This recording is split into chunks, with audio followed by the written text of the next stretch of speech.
Hi English students, this is Miss Newman, and I want us to focus on the descriptive narrative essay, which is our first essay for the class. This type of essay provides the reader with a picture and words. So you're describing something so well that the reader can imagine what you're describing, whether that's a place or a person, an event, an emotion. Whatever you're describing, you should use such specific language that the reader can imagine it in her mind. So it creates a verbal picture of a person, place, or thing. The writer creates a subjective impression by observing and recording specific details that appeal to the reader's sense of sight, hearing, taste, smell, and touch.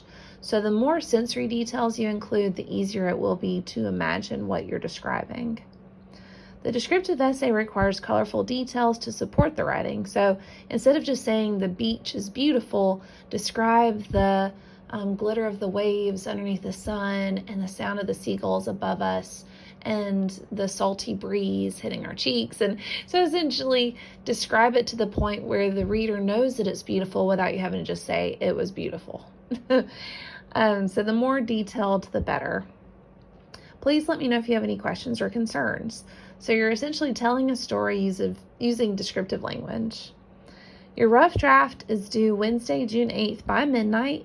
And you'll turn that into discussions. And since this is for our first essay, I'll explain. Your rough draft is the first draft of your essay. So it could have grammar errors. It might not be in MLA formatting. It might be incomplete. But just it's something to turn in so that your classmates can give you peer review on it. In discussion board, your classmates will be able to read your essays and give you tips on ways to revise them to make them better. So it's important that you do submit a rough draft so that your final draft isn't actually a rough draft. It's better for your classmates to catch errors now versus me seeing them when I'm grading your essay. So your final draft will be due Monday, Monday, June 13th by midnight, and you'll turn that into the Content Week 4 folder. And it literally says submit your descriptive narrative final draft here once I get that uploaded into your week 4 folder. This essay is worth 100 points and 15% of your final grade. Essays should be between 500 and 750 words in length. I say definitely no less than 500 words, but if you do go over 750, that's fine. I don't count off for going long, but I do count off if it is too short. If it is under 500 words, it will deduct from your final grade. Your formatting needs to be 12-point Times New Roman font, double space with MLA heading and style. So I'm going to refer to our textbook, the Little Seagull textbook. These are the textbooks for your English 101, and you'll also use this for 102 as well. So it's really actually economical to get. But the best example for MLA formatting is on page 192.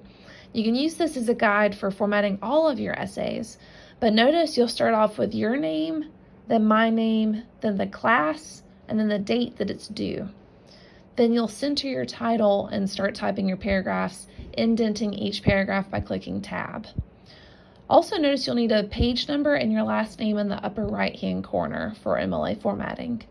We'll get more specific on MLA formatting for your research paper because we will discuss the works cited page, but for this paper, you do not need a works cited page because you will not have any outside sources required. But page 192 is the best example for MLA formatting. So, here's some topic ideas. If none of these topics are appealing to you, please just let me know and propose a topic, and I'll let you know if I'll give you permission to write on that topic, depending on if it conforms to the assignment. Typically is what determines whether or not it's approved if it's not on the topic sheet. Some of the more popular topics are a holiday or celebration with your family. I've received some fantastic essays about Christmas or Easter or Halloween is another very popular one. July 4th, the celebration with family, sometimes they'll talk about a good family reunion, but essentially choose one holiday and focus on that holiday and what happens with your family. You could also focus on an unforgettable moment in your life. For those of you that may have had children, I've gotten some really good essays from parents who describe what it's like to meet your child for the first time. That's a moment you'll never forget. Another good topic is a fun vacation you have taken in real life or in your dreams. So what I mean by this is it could be a vacation you've actually taken, or it could be that dream vacation that you want to take one day and you can describe where you want to go. A regrettable action, that one's one that you want to make sure it's a topic you feel comfortable sharing with the class, because like I said, these will be peer reviewed, so just make sure whatever topic you write about, you feel comfortable with other folks reading about it. A fun night at the movies, you could describe the smell of the popcorn, the movie that you see, the friends you're going with. Any of those details are really fun to get into. A picture that is close to your heart. I've received some really good essays about pictures that are of family members that have passed, or a friend that you may have had growing up, but essentially you would describe what the picture looks like and then tell the reader why it's significant to you, what makes that picture so special.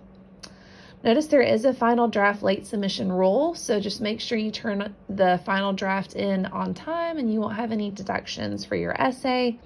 All of your final drafts are going to be scanned using anti-plagiarism software, so just make sure that the essay you turn in is the essay that you've written and not one that you've gotten online or got from a friend, because the anti-plagiarism software will scan the entire essay and let me know if it is an essay that's been taken from online or taken from another student, and then we'd have to have another conversation. Also, your final drafts are going to be graded using the grading rubric that's on the Getting Started page, and that's the grading rubric I use to grade all of your essays. Down at the bottom of the topic sheet, I have a brainstorming and outlining space, but you're not required to do that. I noticed some students like to write out their ideas before they start writing, so there's a space there for you to do that. If you have any questions, please let me know. I'm always here to help you. Even though this is an online class, I want to support you through your writing. And if you ever have any questions, I'm happy to answer those. So have a fantastic day. Thanks. Bye.